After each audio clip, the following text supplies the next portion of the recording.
सतमानं भवति शतायुः आयुष्येवेन्द्रिय यत्तिष्ठति अन्नदाता सुखी भव आयुरारोग्य ऐश्वर्य सुख्यापापत्यापि सुखिरस्तु।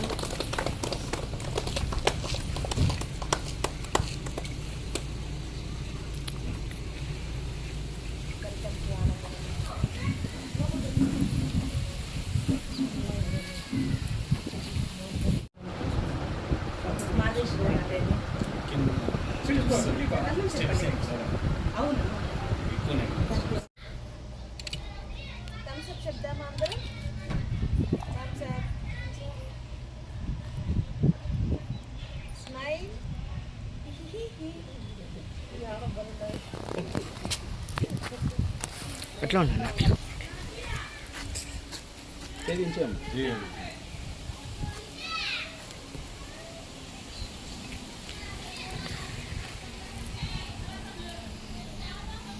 ఇవ్వండి అమ్మా అమ్మ అది ఇవ్వండి.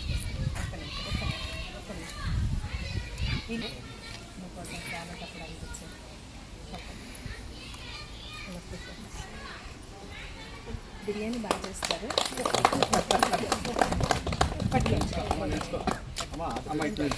ఇది ఇప్పుడు మేడం మీరు పట్టుకోండి. మదేష్ కొంచెం సరిపోతుంది. ఏమి ఇవ్వకపోయినా పర్వాలేదు. కొంచెం పైకి తీయండి అన్న బాగా వస్తుంది.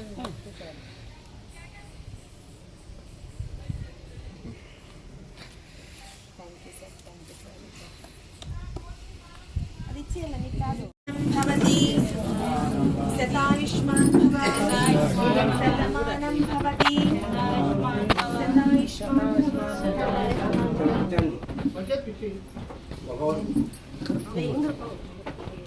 మేడం నిన్ను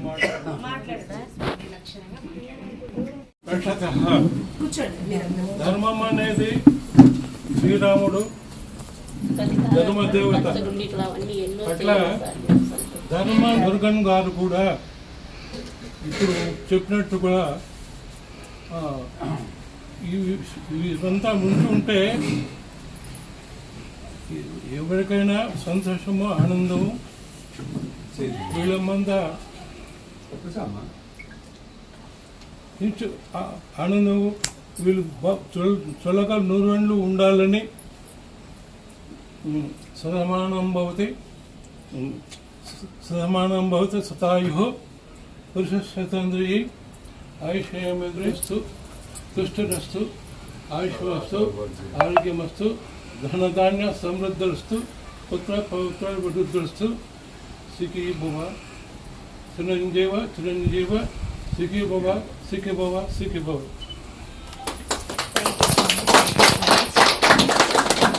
స్వామి ముందు గుళ్ళో పంతులుగా చేశారు. ఇలా ఉంది.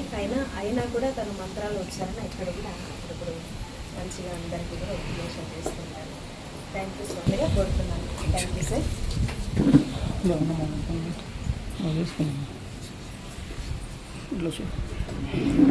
సరే ఇవాళ మన ఆనంద నిలయానికి ఒక ముఖ్యమైన ఒక విశిష్ట అతిథి చేశారు. పొలంనేరు దగ్గర గంట ఊరు వాస్తవ్యులు శ్రీ మురుగన్ గారు. అక్కడ ఒక గంగమ్మ గుడి చైర్మన్. ఎంతో మంచి బాధ్యతలు నిర్వహిస్తూ ఎంతో మంది పేదవాళ్ళకు చేయూతను అందిస్తూ హెల్త్ బాగలేదు అని తన వరకు వచ్చిన వాళ్ళని అనారోగ్య సమస్యతో ఎవరైతే వస్తారో వాళ్ళకు వెంటనే ఆరోగ్యాన్ని ప్రసాదిస్తూ మీరు ఇలా వెళ్ళండి, ఇలా చేసుకోండి అని తన వంతు బాధ్యతగా తన సొంత డబ్బులతో వాళ్ళకి అనారోగ్య సమస్యలను నయం చేసి తిరిగి వారి యథావిధి కార్యక్రమాలు చేసుకునే విధంగా ప్రోత్సహిస్తున్నారు. నాకు తెలిసినంత వరకు చాలా తక్కువ తెలిసినా సరే అనతి కాలంలోనే 1 సంవత్సరంలో పొలంనేరులో చాలా ఒక సేవా రంగం వైపు వాళ్ళు ముందుకు వచ్చారనమాట. ఈ సేవా రంగంలో నిజంగా ఇలాంటి వాళ్ళు రాజకీయంలోకి వస్తే ఇంకా బాగుంటుందని నా ఆలోచన. ఎందుకంటే సేవ చేసే మనసు ఉంటే ఎంతో మందిని మార్చడమే కాకుండా తన వెనుక నేను సార్ గారిని చూడడానికి వెళ్ళాను. ఎంతమంది వెయిట్ చేస్తున్నారంటే నిజంగా ఒక గొప్ప వ్యక్తి కోసం వెళ్ళినప్పుడు మనం క్యూలో ఉండి వెళ్లాల్సిన పరిస్థితి. ఎంతో మంది తన కోసం వెయిట్ చేస్తున్నారు. ఎందుకు? తన బాధలు చెప్పుకోవడానికి. సార్ నాకు ఇలా ఉంది చెప్పుకోవడానికి. పొలంనేరుకి ఏదైతే వెళ్ళామో కొంతమందికి సరుకులు ఇవ్వడానికి, కొంతమంది పరామర్శించడానికి. సార్ చేతుల మీదుగా అందివ్వడం మాకు కూడా చాలా అదృష్టంగా భావిస్తున్నాం. ఎందుకంటే మేము ఇచ్చిన సరుకులు ఒక నెలకు అయిపోతాయి, కానీ సార్ ఇచ్చిన మాట అక్కడ వాళ్ళ జీవితం మార్చే మాటలుగా మంచానికే పరిమితమైన వాళ్ళకి మేము సరుకులు ఇవ్వడం వరకు వెళ్ళాం. ఆయన మాట్లాడారు, అమ్మ నేను అంబులెన్స్ రెడీ చేస్తాను, నేనే అన్ని చూసుకుంటాను, మీ తిండి ఖర్చులు కానించి ఆ రోజుకి ఏమైతుందో అంతా నేనే రెడీ చేసి పంపిస్తాను, మీరు వెళ్ళి ఫస్ట్ బెంగళూరులో చూపించుకోరండి, ఆయనకు కాళ్ళు తిరిగి వస్తాయేమో ఒక అవకాశం చూద్దాం అని చెప్పేసి మీరు ఒకరోజు రెడీ అయ్యి నాకు ఫోన్ చేయండి అని చెప్పేసి చెప్పడం నిజంగా గొప్పగా అనిపించింది. ఏదో ఒకరోజు చూసామా వెళ్ళిపోయామా అని కాకుండా వాళ్ళ సస్టైనబిలిటీ గురించి ఆలోచిస్తున్నారు. ఇంకొకరికి కాళ్ళు లేవు, ఒకతను వాళ్ళ భార్య కూడా కాళ్ళు యాక్సిడెంట్ అయ్యి కాలు తీసేస్తే వాళ్ళ భార్య కూడా నాకు వద్దు ఇంకా నువ్వు సాకలేవు అని చెప్పేసి వదిలేసి వెళ్ళిపోయింది.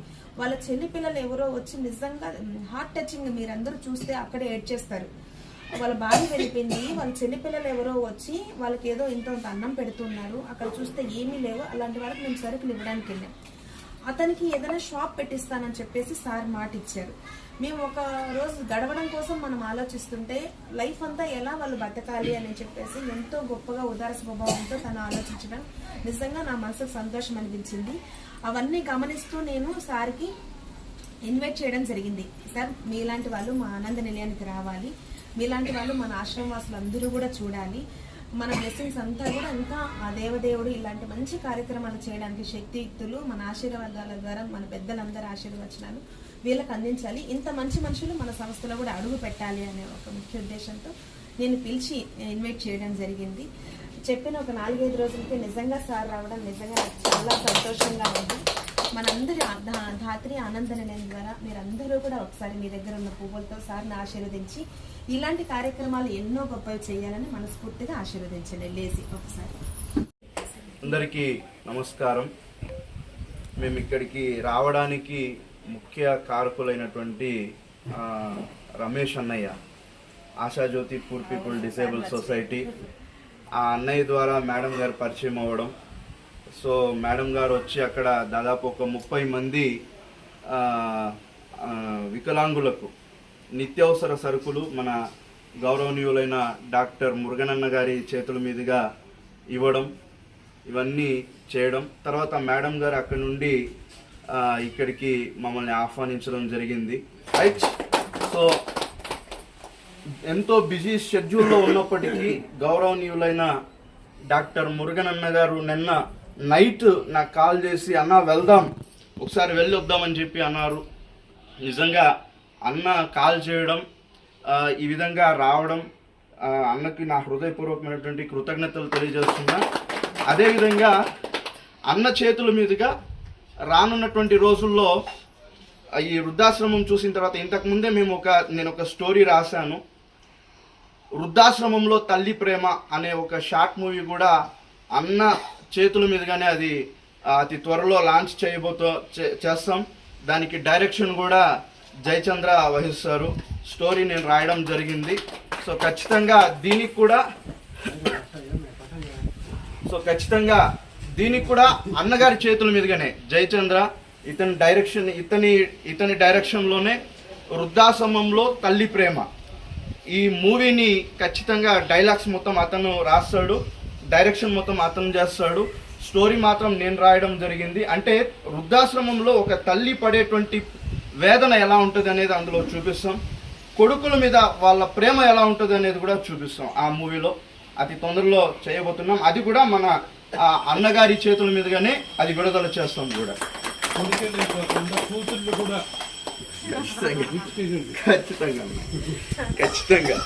సో ఇంతటి గొప్ప స్వాతి చక్రపాణి మేడం గారికి, గౌరవనీయులైన అదేవిధంగా డాక్టర్ మురుగనన్న గారికి హృదయపూర్వకమైనటువంటి కృతజ్ఞతలు. అదేవిధంగా ఎంతో బిజీ షెడ్యూల్లో ఉన్నప్పటికీ మా యొక్క ఈ వీడియో కవరేజ్కి వచ్చినటువంటి మీడియా సోదరులకు కూడా నా హృదయపూర్వకమైనటువంటి కృతజ్ఞతలు తెలియజేస్తున్నాను. వృద్ధు జగల ఘోర పాపానకరి ప్రత్యక్ష మహేశ్వరి ప్రాళయాచల వంశభావనకరి కాశీపురాధీశ్వరి భిక్షాందేహి కృపావలంబనకరి మాతా అన్నపూర్ణేశ్వరి. అందరూ మాతలో అన్నపూర్ణేశ్వరి సమానం. కాశీలో ఉన్న విశ్వనాథుడు ఉన్నట్టు అందరికీ అందరికీ ఇన్ని కోట్ల మందికి అన్నదానం చేసేది అన్నపూర్ణేశ్వరే. ఈయన తల్లి కావచ్చు, మీరంతా తల్లులు కావచ్చు, మీకంతా ప్రతి మగవాడికి కూడా భూభ పెట్టేది, బిడ్డలకు కానీ పెద్దలకు కానీ భూభ పెడతా ఉండే తల్లి రూపంలో ఉన్న అన్నపూర్ణేశ్వరి దేవి. కాబట్టి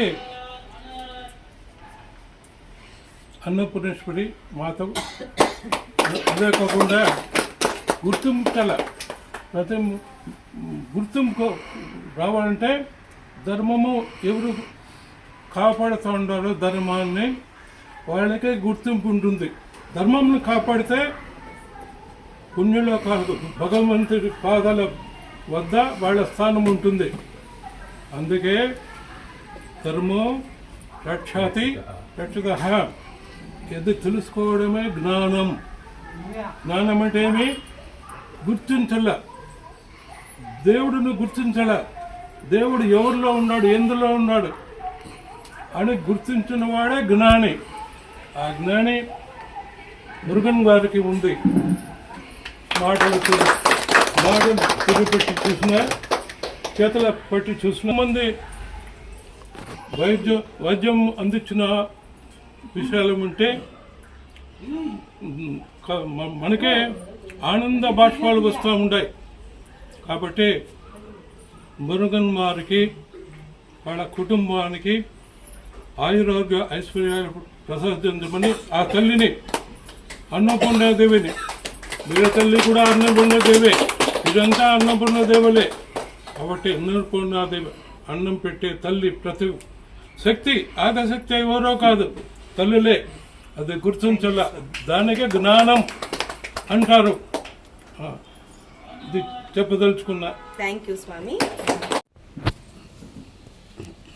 అందరికీ నమస్కారం.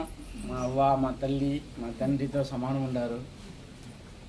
మీకు మా మేడం గారు చెప్పినట్లే మనం వచ్చినాం, 1 సంవత్సరం అయింది మనం కూడా ఈ సేవా కార్యక్రమం స్టార్ట్ చేసి. కదా మనం ఇంతకు ముందు అయితే తమిళనాడులో చేస్తాను, నేను పుట్టి పెరిగింది అయితే తమిళనాడులో చేస్తానని నేను బతుకుచేటు కోసం ఆంధ్రాకి వచ్చినోడిని. ఆంధ్రాకి వచ్చి దాదాపు 28 సంవత్సరాలు అయింది. పొలం నేరుకు వచ్చి 28 సంవత్సరాలు బయట చేస్తాను నేను. సరే మనం బతుకుచేటు కోసం వచ్చి ఒక పేద కుటుంబం నుంచి వచ్చినోడు బయట. నేను పేద కుటుంబం నుంచి అంటే ఒక పూటకి అన్నం తినాలంటే మా అమ్మ సంపాదన వచ్చి మనకి పెడితేనే నేను తినగలుగుతాం. నేను ఆ స్థాయి నుంచి నేను వచ్చినాను. అందువల్ల ఆ కష్టం చూసినాను. ఆ కష్టం చేసి దేవుడు నన్ను ఆ గంగమ్మ తల్లి దగ్గర పోయినప్పటి నుంచి గంగమ్మ తల్లిని వేడుకున్నాను. బాగున్నప్పుడు నేను ఆలోచించినాను, నేను ఒక పూట కష్టపడినాడు, మా తల్లి సంపాదన వచ్చి ఇచ్చింది, నేను ఈరోజు బాగున్నాను, నేను ఎందుకు 10 మందికి సాయం చేయకూడదు అనేసి ఈ సేవా కార్యక్రమం దిగినాను. నాకు ఈ సేవా కార్యక్రమం దిగినప్పటి నుంచి చాలా సంతోషంగా ఉంది. కానీ ఇది సాలదు, ఇంకా చాలా చేయాలా అనేసి, ఆ దేవుని ఆశీర్వాదం కావాలనేసి తిరుగుతానమ్మ. దాదాపు ఈ 1 సంవత్సరం చాలా సంతోషంగా ఉంది. ఇది వచ్చిన దానికి మీ అలాంటి వాళ్ళ ఆశీర్వాదము దాదాపు మీకైతే 70-80 ఏళ్ళు అయింటుంది. కానీ ఈ వయసు వరకు ఆ దేవుడు మనల్ని పెడతాడా లేదా అయితే తెలియదు. ఏదో మనము మా తల్లిదండ్రులు ఏదో పుణ్యం చేసినారు అనుకునేసి మీ ఆశీర్వాదం నాకు ఈరోజు దొరికింది. చాలా సంతోషంగా ఉంది. కోటి దేవతల ఆశీర్వాదించినట్లు సంతోషంగా ఉంది. చాలా హ్యాపీగా ఉంది. మేడం గారు చెప్పినారు, వాళ్ళు దేవుడితో సమానం. అంటే ఇది ఈ కార్యక్రమం చేసుకొని మనకి ఇదంతా సేవలు చేసుకొని మనకి ఉన్నారంటే దేవునితో సమానం. వాళ్ళైతే ఈ కాలంలో అన్న కొడుకు కూతురులే పోతే పోనీ, అంటే మన తరపున ఏదైనా 1 రూపాయి ఆదాయం వస్తేనే కొడుకు కానీ కూతురు కానీ చూసే కాలంలో ఇలాంటి మిమ్మల్ని అంతా ఒక తల్లిగా, ఒక అవ్వగా భావించుకొని ఎక్కువ మిమ్మల్ని తల్లి అవ్వగా భావించుకొని మిమ్మల్ని చూసుకుంటున్నారు. అంటే మీరు కూతురు స్థానంలో ఆ బాధ లేకుండా మీకు, అంటే నాకు బిడ్డలే లేదు, తల్లి కొడుకు లేదు, కూతురు లేదు, మేము కన్నామని మీ ఆ బాధ లేకుండా మేడం గారు మీరు తీసుకొని మీకు అడ్డంగా నిలబడతారంటే నిజంగా వాళ్ళకి ఎంత చెప్తేనే చాలదు. మాకు చాలా సంతోషంగా ఉంది. ఇంకా మేడం గారికి కూడా మేము నేను ఫుల్ సపోర్ట్ చేసి వాళ్ళకి ఏం కావాలనో ఖచ్చితంగా నా తరపున అయ్యే సపోర్ట్ కూడా నేను చేస్తాను. ఏమంటే మీ తల్లితో సమానం. ఇలాంటి దానికి మనం అండగా ఉంటే ఆ దేవుళ్ళు మనకి సపోర్ట్గా ఉంటారనేసి, మనకేం దేవుళ్ళు ఏం మనం కోట్లు ఇమ్మని అడగమని అడగము. చెయ్యి కాలు గట్టిగా పెడితే సంపాదించే సోమత మనకి ఉంది, సంపాదిస్తాం. సంపాదించి మీ అలాంటి వాళ్ళకి 10 మందికి అన్నం పెడితే మాకు చాలా సంతోషము. నిజంగా మేడం గారు మీ మళ్ళా చెప్పేదని కాలేదు, దేవుళ్ళ కంటే ఎక్కువ అయ్యో అంత పెద్ద మాట వద్దు సార్. ఈ కాలం చూస్తా ఉన్నాం, చాలా ఊర్లు పోతున్నాం, చాలా దేశం అన్ని దేశాలు పోయేసి వస్తున్నాం, జరిగేసి చూస్తా ఉన్నాం. పక్కలనే ఇప్పుడు మన కంటి ముందరే జరుగుతా ఉంది. కానీ మీకు ఇటువంటి చోటు లేకుండా మేడం గారు కూతురు స్థానంలో ఉన్నారు. నిజంగా మీకు కూడా నేను కొడుకుగా సపోర్ట్గా మేడంతో ఉంటామని